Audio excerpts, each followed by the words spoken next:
Yo, so we got mantra two of Sri Isopanisad. I don't know why I just said it like that, but yeah. So we finna read the second mantra, and I'm pretty sure this chapter's only like 2-3 pages, so this one ain't finna be that long, as y'all can see. You feel me? So I'm gonna read the translation first, and then I'm gonna go into the Indian part. My bad. The Indian part is crazy. The Sanskrit part, I believe. That's the language that's in. But translation of mantra 2. One may aspire to live for hundreds of years if he continuously goes on working in that way. For that sort of work will not bind him to the law of karma. There is no alternative to this way for man.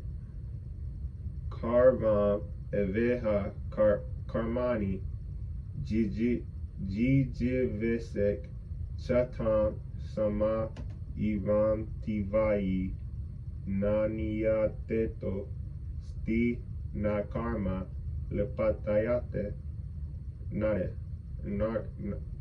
Yeah. Karvam means doing continuously.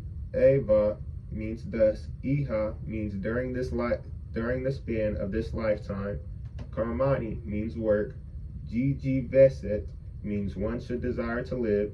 Satam means 100. Sama means years. Ivam means so living.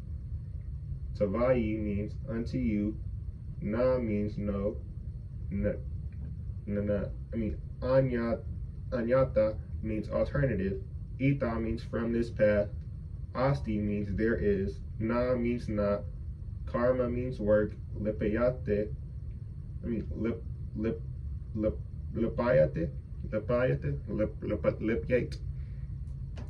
can be bound. Nade means unto a man. Can't breathe. Okay, now onto the purport. No one wants to die. Everyone wants to live as long as he can drag on. This tendency is visible not only individually, but also collectively in the community, in society, and nation. There is a hard struggle for life by all kinds of living entities, and the Veda says that this is quite natural. The living being is eternal by nature, but due to his bondage and material existence, he has to change his body over and over. This process is called transmigration of the soul, or karma, bandhana, bondage by one's work. The living entity has to work for livelihood because that is the law of our material nature. If he does not act according to his prescribed duties, he transgresses the law of nature and binds himself more and more to the cycle of birth and death and in many species of life. Other life forms are also subject to the cycle of birth and death, but when the living entities attains a human life, he gets the chance to free form the chains of karma. Karma, akarma, and vikarma are clearly described in the Bhagavad Gita. Actions that are performed in the terms of one's prescribed duties, as mentioned in the revealed scriptures, are called karma. Actions that free one from the cycle of birth and death are called akarma, and actions that are performed through the misuse of one's freedom and that direct one to the lower forms of life are called vikarma. These are 3 types of action which are, my bad, my neck hurt. I'm sorry, I have to say that. I cannot breathe though. Okay. Of these 3 types of actions that which free ones from the bondage of karma, from the bondage to karma, is preferred by intelligent men. Ordinary men wish to perform good work in order to be recognized and achieve some higher status in life, or in this world, or in heaven. But more advanced men want to be free altogether from the actions and reactions of work. Intelligent men, we well know that both good and bad work equally bind one to material miseries. Consequently, they seek that work that which will free them from both good and bad work. Such liberating work is described in the pages of Sri Isopanisad. The instructions of Sri Isopanisad are more elaborately explained in the Bhagavad Gita, sometimes called Gita-Upanisad, the cream of all Upanishads. In the Bhagavad Gita 3.9 through 16, the personality of Godhead says that one cannot attain a state of Karmaya or Akarma without executing prescribed duties mentioned in the Vedic literature. This literature can regulate the working energy of a human being in such a way that he can gradually realize the authority of the Supreme Being. When he realizes the authority of the Supreme Personality of Godhead, Vasudeva, or Krishna,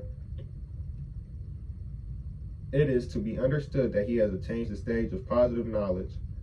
In this purified stage, the modes of nature, namely goodness, passion, and ignorance, cannot act.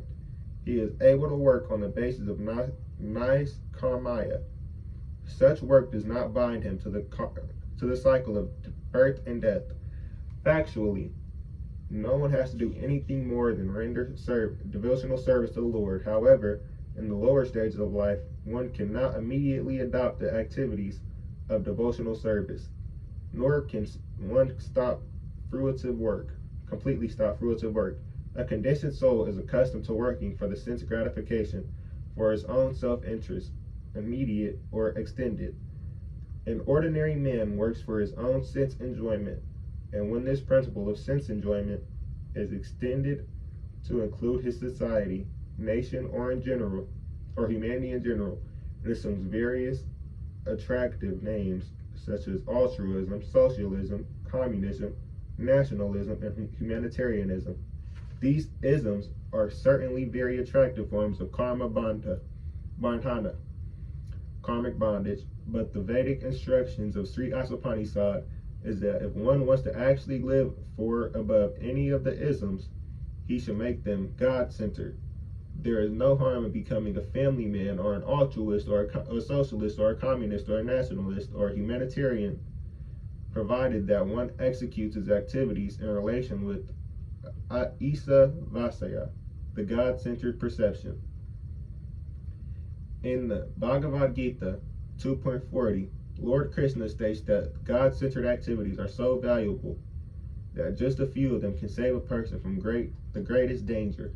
The greatest danger of life, the greatest danger is the danger of gliding down again into the evolutionary cycle of birth and death among the 8.4 million species.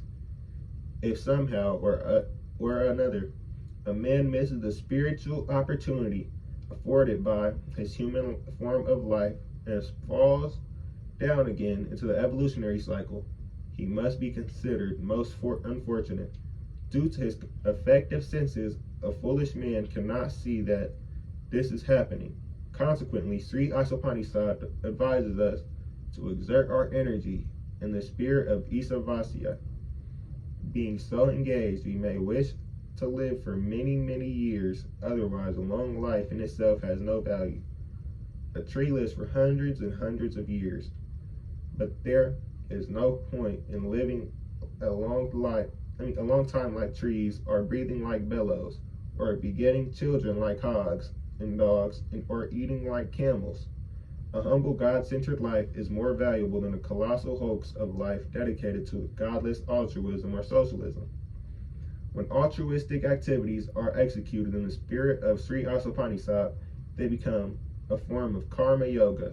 Such activities are recommended in the Bhagavad Gita 18.5 through 9, for they graduate their executor protection from the danger of sliding down into the evolutionary process of birth and death. Even though such God-centered activities may be half finished, they are still good for the executor because they will guarantee him a form in his next birth. In this way, one can have another chance to improve his position on the path of liberation. How can one execute God-centered activities is elaborately explained in the Bhakti Ramasartha Sindhu by Srila Rupa Goswami. We have rendered this book into English as the Nectar of Devotion. We recommend this valuable book to all who are interested in performing activities in the spirit of Sri Isopanisad. I believe they were talking about this book, but this one's called The Nectar of Instruction. But I already read this book. I like this book. This is a pretty good book if y'all want to read it. They're talking about this book. There's 4 books that I have on Krishna consciousness at the moment. I got the Bhagavad Gita, Coming Back, which is about reincarnation. Comment down below if y'all want a series on Coming Back. And then the Bhagavad Gita series may be coming soon as well. But here are the four books. Right now we're going through Sri Isopanisad, but once we finish Sri Isopanisad, we may start going through the other ones. But we got a lot of books to go through, so, you know, y'all just be on the lookout. And yeah, that's pretty much it for this video. All I really talked about in this chapter was Akarma, Vikarma, and Karma Bandhana. So yeah, if y'all want to find out more about those, y'all go check this book out. Y'all can go copy it. It should be on Amazon or just online. But yeah, that's it for this video. Y'all drop a like, comment, subscribe, comment on other videos so I want to see on the channel, man. And I got y'all 1,000 times 10. You feel me? That's whatever. It's perfect. But yeah, that's it for this video. Y'all drop a like, comment, subscribe, comment on other videos so I want to see on the channel. I got y'all. Most definitely. Amen.